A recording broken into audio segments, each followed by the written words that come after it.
and salutations, everyone. Welcome to the brand new room, the brand new house, to me and my family. We're no longer living in the old house. This is the new house, and this is technically the first. I mean, I've done some videos already in this room, but this is the first, like, reaction video in the new house. So, hey, there we go. And we got a Crown of Flame to react to just before BlizzCon. This is Farak, I guess, getting into the Ambo Dream finally. So, let's go ahead and see what our favorite lizard boy, who is on fire, and see what he's up to. So, let's just get right into that already. Alright, the Jarden lady. Ooh, Druids of the Flame. Control me. This rage inside my heart. Oh. You're ignoring Eridicron now. Oh, it's his axe. She could tame me. My fury will not be sated. These Druids of the Flame look cool. The aspects believed they could imprison me. Shadow Flame. Alright. My hatred cannot be contained. Moxie. They know what is coming. Oh, Marithra and... The unyielding flame. It's her old armor. Closer. Ooh, look at Abyssian. Closer. Rathian Sibelian. Khadgar. Cling to one another in Oh, I love these shots.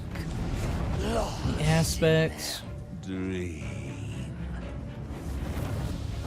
Stormio and Alexstrasza. Deceived by those who squandered our birthright. Working together. Teamwork's always good. Oh, that axe does look cool. Betrayers. All of them. Oh. So it falls to me to make them pay. Not burn? Oh, look at that happy guy. Ooh. Just break right into the Emerald Dream. Their suffering has just begun. Alright. Alright. Alright. Alright. Pretty cool. Pretty awesome. Let's talk about it. Alright, so you've got the leader of the Jarden forging the axe. You've got the Druid of the Flame, I guess, chanting or blessing the axe. So it's kind of like a conjointment of them, you know, giving this axe away into the dream and probably connecting it to the Firelands. And of course, Farak is going to use this axe. Now, I think it's very interesting with the narration. The narration is just as important of what's going on here. And this, I think this is the Zarlak Caverns, it looks like, in what they're doing this all in. That's what it looks like to me. It could be the Firelands, though. But it looks like the Zarlak Caverns. That's what it looks like to me. But I think what's interesting of note is the narration, because it's very much Farak is on his own. At least that's what it seems like. So he's against Erodicron's plan. He's against Vironov's plan. So he's really on his own. There's nobody. I mean, obviously he's got followers, but I think it's interesting, especially when you consider that the Jarden are still working with Farak, but they, you know, they technically were honor bound to Erodicron's will, but they're working with Farak instead. I mean, Erodicron isn't really here to tell them not to, and they're kind of flimsy as it is with the dragons, but... Shut up, phone. I think it's interesting that Farak is very much not working for Erodicron here, so... I do assume that Erodicron knew this might happen, maybe? But at the same time, it's very possible that Erodicron wasn't fully aware of how far Farak was going to go, or Farak was going to fall. So, I just think it's interesting on how much they note how much Farak is just kind of doing his own thing here. compared to everyone else, really. I just think that's interesting. But yeah, so they're blessing the X to allow it to... They're ruining it, basically, in two. But it will allow him to cut right into the Emerald Dream. I think it's really cool that this X can just, like... It's very anime-esque, where it can just... I'm gonna cut open into the dream. Now, this is my favorite shots here, where it shows off everyone kind of gathering to defend the Emerald Dream. You got the Aspects, you've got Ebonhorn and a Kalek. Kalek's just reading a book. You've got some Golterians in the background here. You got, it looks like some Drakthir. Again, you've got Khadgar, Sibelian, and Rathian. I'm really... Look at Marithra. Marithra is just looking good. I mean, I think Abyssian looks the best here. Like, let's go back to Abyssian, because this is Abyssian's new armor. It's got some controversy regarding his armor. I think it's better. It looks like he's literally just putting it on, too, from what I gather.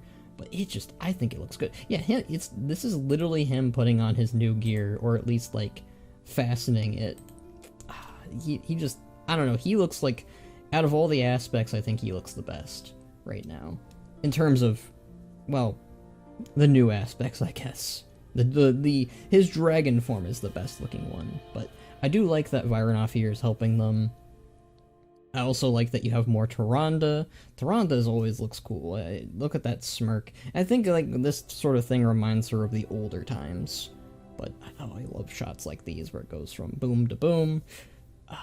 But one thing I gotta re-listen to this line here, but my main point of contention with Vironoff, and if you've seen my video, my main thing that I've always been kind of unsure about is if whether or not Vironoff is truly on our side, or if she's a double agent for Rudicron, or if she's like a triple double agent, or whatever. It's not triple double agent, you know, triple cross. You know, I'm expecting some form of a betrayal from Vironoff to the Aspects, and maybe to even a Rudicron.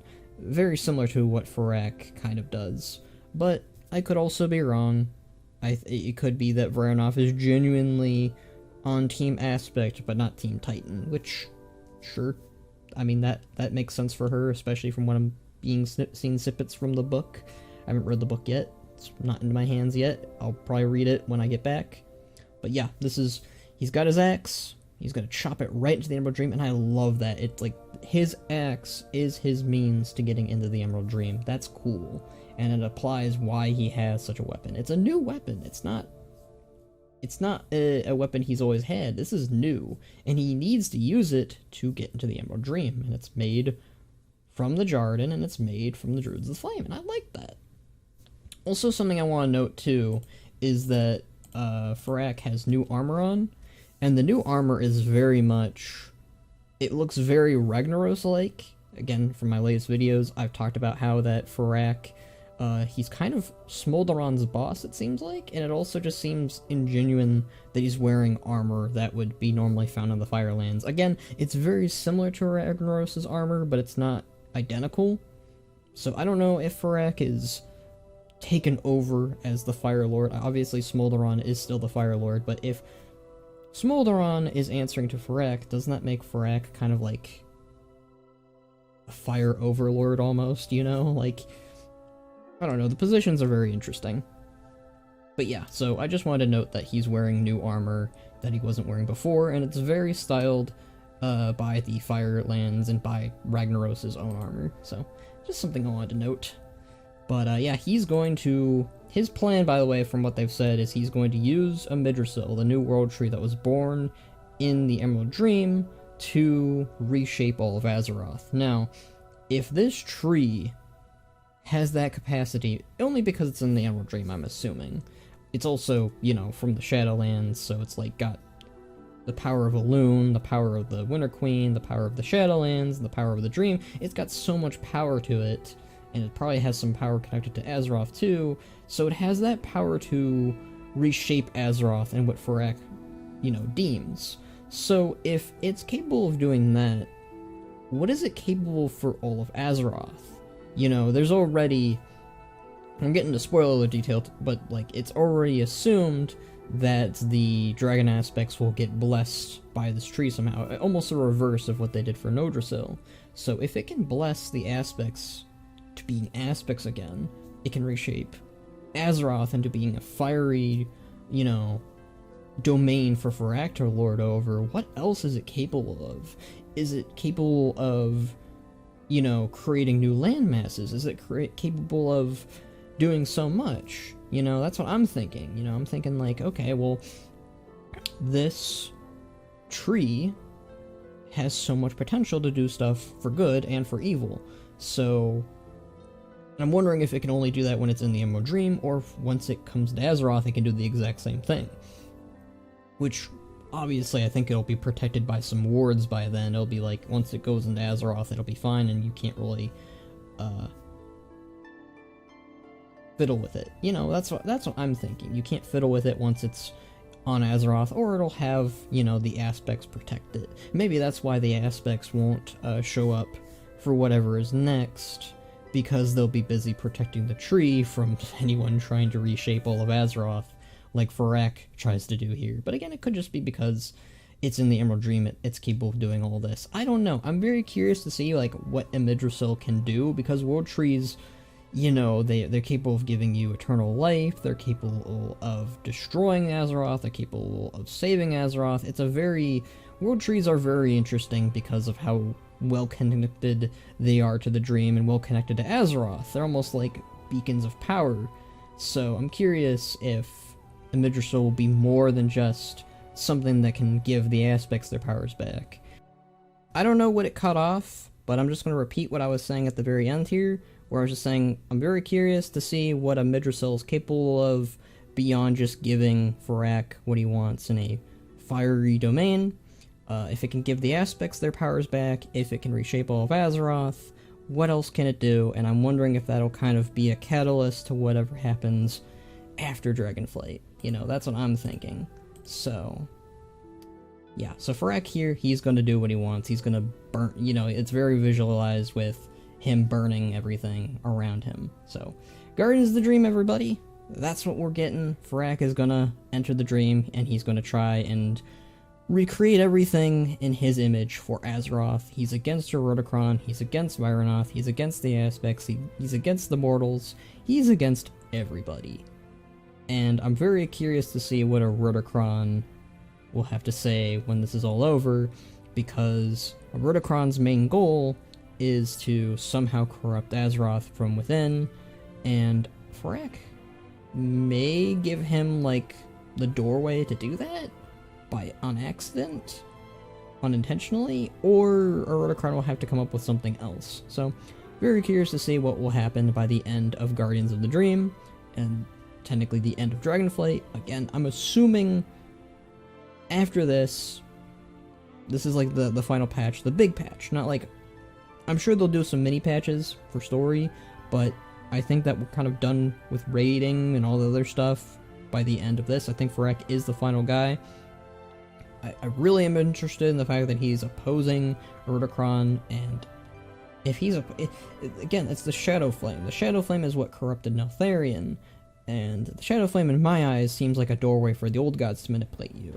So if Farak is against Erudicron, does that mean that Erudicron isn't really a foil or a manipulated tool for the old gods? Which...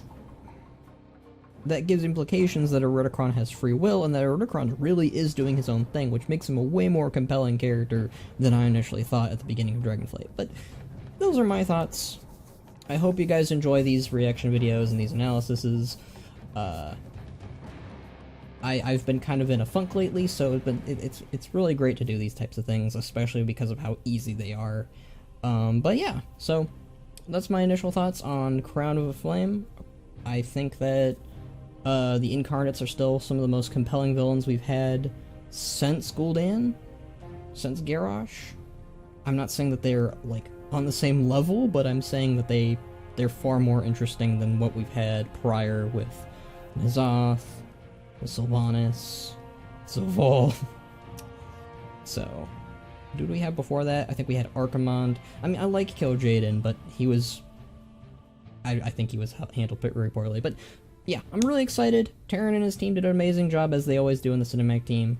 Really curious to see what's after Dragonflight, but this stuff is still pretty cool, and I really liked the shots with the aspects, and with Khadgar and Sibelian and Rathian, and Abyssian. Just Abyssian's looking really good. But yeah, so those are my thoughts. I'm rambling now. Thank you guys for watching me, and subscribe and like, and all that jazz. But until next time, guys, see you guys after BlizzCon.